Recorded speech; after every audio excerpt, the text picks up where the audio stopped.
In a Minnesota city set along the splendor of Lake Superior, there is a sprawling home along its shore with a history that is unmatched in this area. I would say it's by far one of the best historic house museums in the upper Midwest.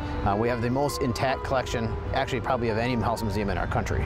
And people are always surprised just to see how many of the details we still have, from the blueprints to all of the original furniture. Construction began on the Glensheen Mansion in 1905 and finished 3 years later. It was the home to the Chester and Clara Congdon family. Chester was a lawyer and capitalist from New York. He made his fortune in the development of iron and copper mining. So you're going to learn a lot about Duluth history, a lot about Minnesota history. Yeah, a great deal about Minnesota history. Well, Chester actually made his wealth from the iron mines up north here, and so as he accumulated all that wealth, he wanted to build a home in Duluth, and so he built this beautiful estate. Sitting on 7 acres of land, Glensheen is more than 27,000 square feet with more than 38 rooms. It took hundreds of people to brainstorm every last detail. The front and back entrance designed to leave a lasting impression. Well, imagine you came, turn of the century, one of the major modes of transportation was by lake. And so Glensheen actually had one of the few private commercial piers on the lake. So when you actually, say you're on your iron ore boats and you're coming across, this is one of the few listed on your map that was actually privately owned. When this house was originally completed, it was $854,000. But just to give you an idea of the cost today, just the repairs alone needed are around $25 million. The stories inside Glensheen are kept alive more than 100 years later. They wanted something that was close to the lake, felt more outdoors, and so that's why you'll see they took the property that's in between 2 creeks, Tisher and Bent. Yeah, everything you see today is totally set up by man. They actually dynamited and bulldozed down this entire estate and actually brought more earth in to create what you see before you. And planted their own trees. Yep, over 270 variety of trees. And inside, details of original decorations and furniture, now recited by University of Minnesota Duluth students, since the college now owns the property. This is a beautiful room. Where are we now? We right now are in the formal dining room. Marketing director Jane Peterson gave us a personal tour. I know that this room is full of stories, but it kind of even starts with what we're standing on. Yes, definitely. The rug that you see here is a replica of the rug that was originally here.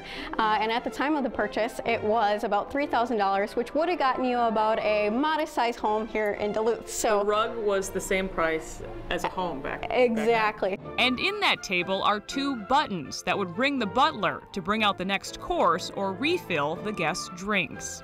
And in order to do that, in order to get that wiring, they had to cut a hole in the rug. They cut a hole in this rug? Cut a hole in a $3,000 rug, yes. Artwork is also on display throughout Glensheen. This piece, an American Impressionist painting from 1910. A replica now hangs in its place. The original is on display in a museum, worth more than $5 million. Price wasn't a concern for the Congdons, especially when it came to their breakfast room. And it may not look like it, but this is the most expensive room in the house? Yeah, actually judging by the size, it doesn't look like it would be, but if you think about it, it is the tile that is the most expensive. A company started and owned by all women in Ohio, Brookwood Tile cost $7 a piece back in the 1900s, $200 a tile in today's money. The green is supposed to replicate leaves. The breakfast room was built to look like a tree.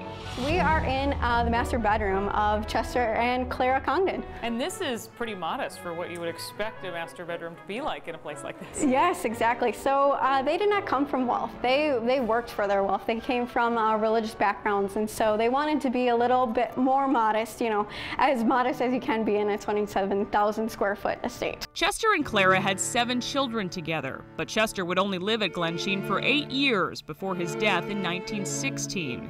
Their daughter Elizabeth would eventually inherit the estate. She would live there until a dark day in Duluth's history. On June 27, 1977, Elizabeth and her nurse were found murdered. Elizabeth's own daughter and her husband long considered the prime suspects in the crimes. It's a story the Congdons have asked students not to tell on their tours, a request that is met with respect.